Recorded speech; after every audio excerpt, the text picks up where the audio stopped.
नमस्कार दोस्तों, आप सभी शिक्षक अभ्यर्थी अपने अपने सेंटर की तरफ निकल चुके हैं और जो भी रेस्पेक्टिव शहर है वहाँ पे आप लोग पहुँच गए होंगे या पहुँचने वाले हैं।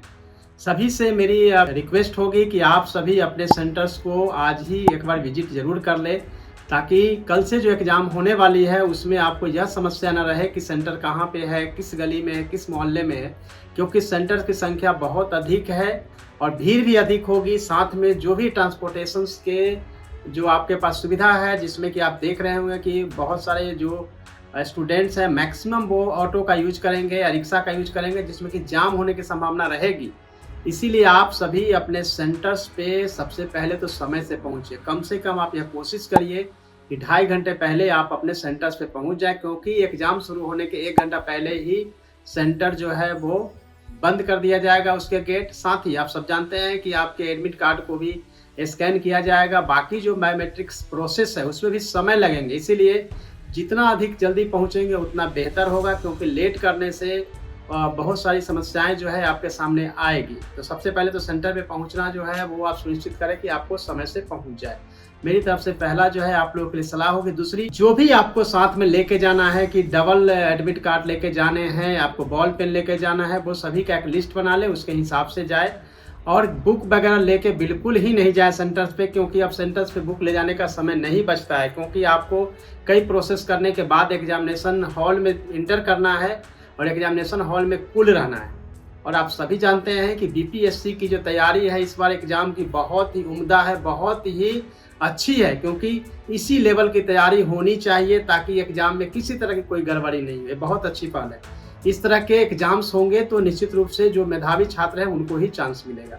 तो दूसरी मेरी सलाह यह होगी कि एग्जामिनेशन हॉल में जाने से पहले जो है तैयारी कर लें कि कैसे आपको जाना है।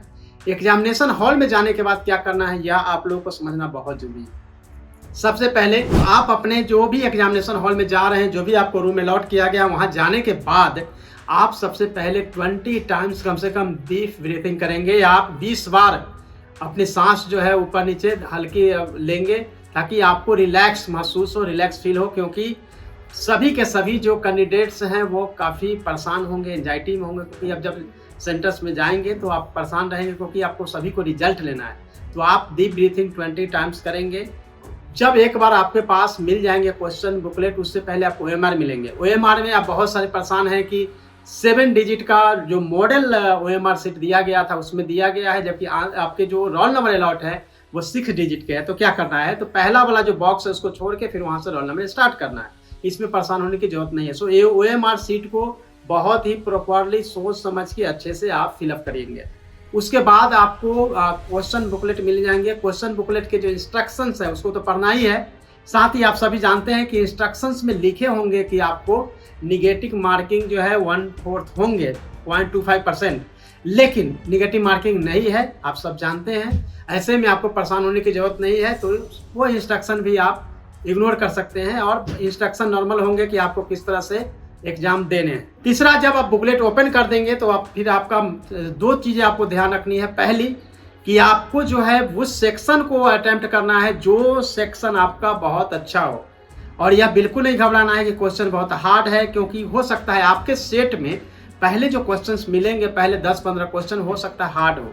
इसलिए जो आपका जो चैप्टर्स, जो भी चैप्टर अच्छा हो या जो सब्जेक्ट अच्छा, यह होगा कि जो भी सब्जेक्ट आपका अच्छा हो उस सब्जेक्ट से आप स्टार्ट करेंगे तो आपको एक कॉन्फिडेंस मिलेगा और क्वेश्चन आप अधिक से अधिक सोल्व कर पाएंगे।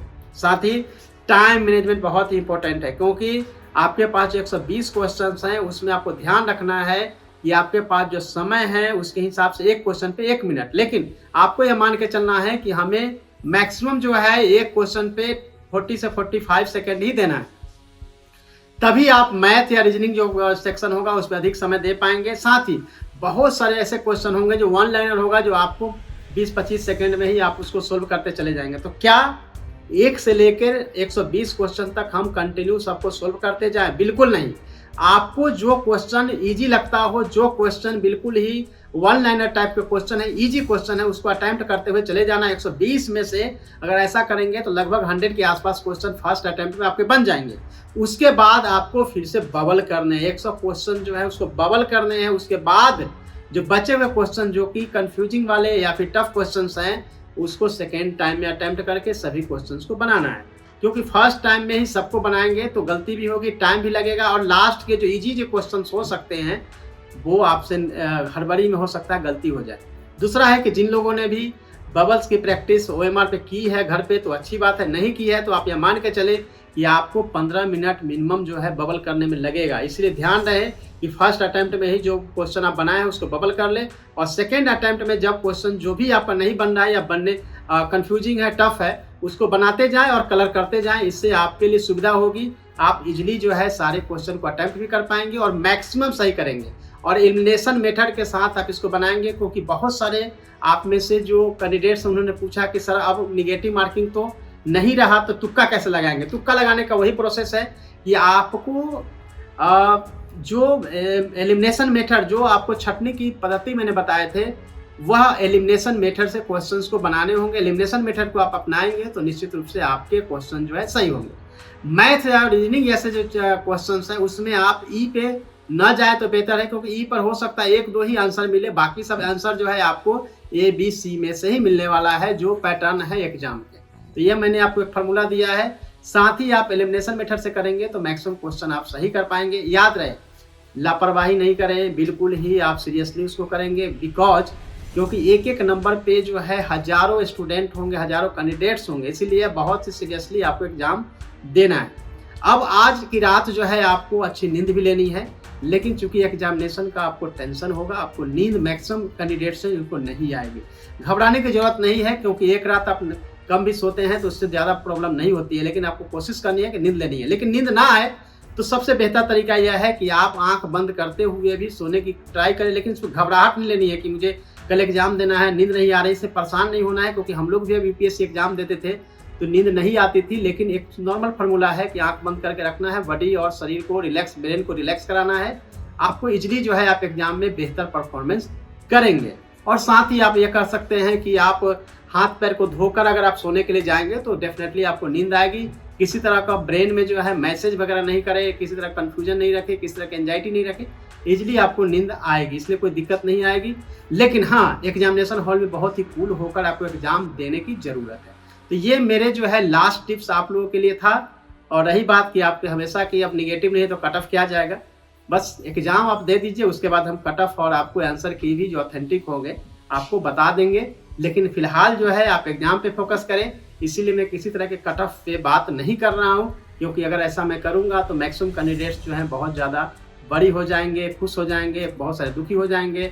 और ये कहना भी सही नहीं होगा, क्योंकि एग्जामिनेशन का पैटर्न और एग्जाम्स के कैसे क्वेश्चंस आएंगे या नहीं कहा जा सकता। एग्जाम्स के लेवल से पता चलेगा कि क्या कट ऑफ जाने वाला है। तो एक बार देख लेते हैं पेपर कैसा आता है। लेकिन पेपर टफ है तो सभी के लिए टफ है, ईजी है तो सभी के लिए ईजी है। इसी को ध्यान में रखते हुए आपको अपने परफॉर्मेंस जो है बेस्ट करने हैं, क्योंकि आपने पूरे 1 साल की तैयारी की है और ये साल जाया नहीं जाना चाहिए। आप सभी को मेरी तरफ से बहुत सारी शुभकामनाएं। ऑल द बेस्ट सभी कैंडिडेट्स को, आप सभी सफल हो। मेरी तरफ से बहुत सारी शुभकामनाएं आप सबको। All the best, thank you so much.